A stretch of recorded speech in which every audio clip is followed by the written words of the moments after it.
It is the area of land that runs from the port of Dar es Salaam all the way along the Tasara Railway to the border with Zambia. It's one of the most fertile lands in Tanzania, with the potential to ensure or enhance food security for Tanzania and beyond. SAGCOT is also a public-private partnership. Established in 2010 in Dar es Salaam, it brings together the Tanzanian government, corporate leaders from multinationals, the Tanzanian private sector, farm leaders, development partners, research, academia, and other parts of civil society to transform agriculture in Tanzania's southern corridor, to ensure that any intervention will manage natural resources sustainably, but also quite importantly that any intervention will have a positive social-economic impact on smallholder farmers and their communities. These are actually very traditional development goals that we've all been striving for the past decades. The SAGCOT is quite an ambitious partnership.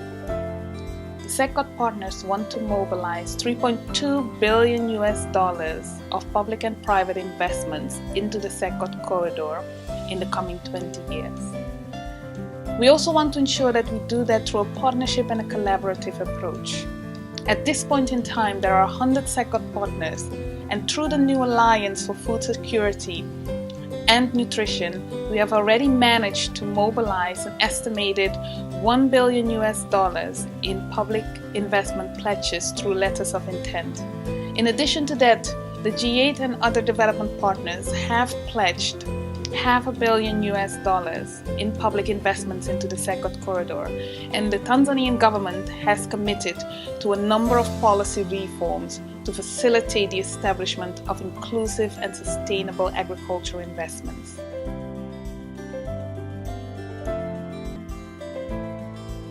As SAGCOT partners, we do realize that if we want to achieve the scale and the impact that we envision, no single actor can do that alone. So we believe in partnership between the public and the private sector and between private actors. One of the main characteristics of SAGCOT is as well that we've identified so-called clusters. These are hubs where there's already some ongoing economic activity in agriculture. We have smallholders engaged in agriculture value chains, willing local government, and some basic infrastructure. One of our prime clusters at this point in time is Ihemi. 500,000 smallholder farmers, more than 13 value chains that have been identified, where a number of SAGCOT partners are already active with commercial activities and also extension programs. SAGCOT partners co-design, they co-develop, and they work together to create synergies and maximize the scale of their investments. We believe in diversified farming structures, where we have large investors working together with medium-sized companies and smallholders, making use of shared services and infrastructure in a specific geographic space. We're scanning all these different clusters to identify who's doing what where are the opportunities for agriculture development, what type of private sector actors need to be attracted, what type of services and facilities need to be in place to increase the engagement of smallholder farmers. And as a SAGCOT partnership, we mobilize actors to be active in these clusters. At this point in time, in the IME cluster, we're looking at almost 20 lead investments by SAGCOT partners, potentially targeting and changing the life of 30,000 smallholder farmers. These investments range from investments by input suppliers, agriculture production, processing facilities, but also financial services and mobile technology.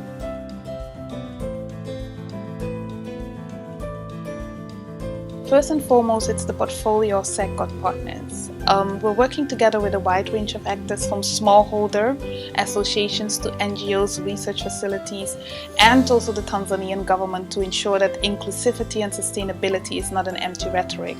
The SAGCOT Center also has the Green Reference Group, an 18-institution-strong advisory body with representatives from the Tanzanian government, companies, environmental and social NGOs, and farmer associations. And the role of the Green Reference Group is to advise the SAGCOT Center, the SAGCOT Catalytic Fund, and SAGCOT partners on how to ensure that inclusivity and sustainability guidelines and principles of the SAGCOT initiative are being adhered to.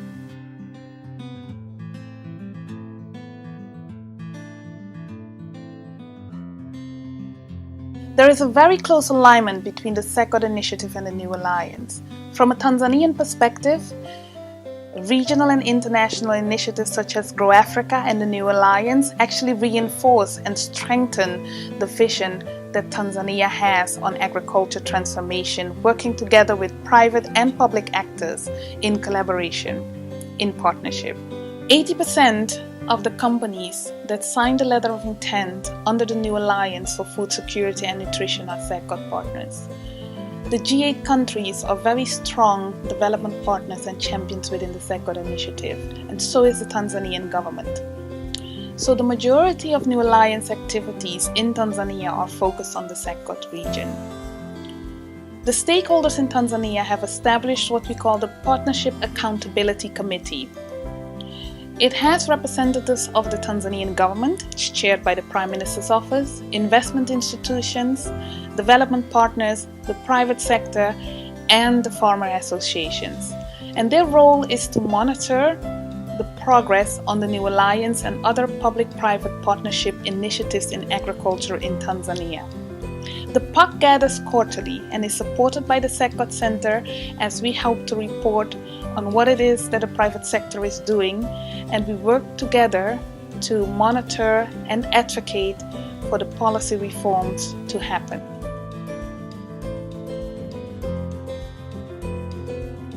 Seed registration and seed policies. We've seen progress in Tanzania's registration for UPOF, and we're expecting to actually see some groundbreaking successes there. We've also been working very closely with New Markets Labs on identifying bottlenecks in the seed registration in Tanzania and working together with the government and public-private actors to roll out recommendations to improve registration. We've seen key partners like Yara completing the fertilizer terminal in the Dar es Salaam port. That will be an important gateway to provide access to inputs for millions of smallholder farmers. Another one of the successes that we have seen in the policy context of the New Alliance is the lifting of the export ban on maize. Food security concerns in certain parts of the country prompted the Tanzanian government to impose a ban on the export of maize. This had a negative impact on the income of many smallholder farmers, and it also actually had a negative impact on investor confidence. Working together with private sector partners, advocacy bodies and development partners, the government assessed the situation and also identified alternative measures that could be taken to secure food access and food supply in the country without having to take similar harsh measures that would erode investor confidence.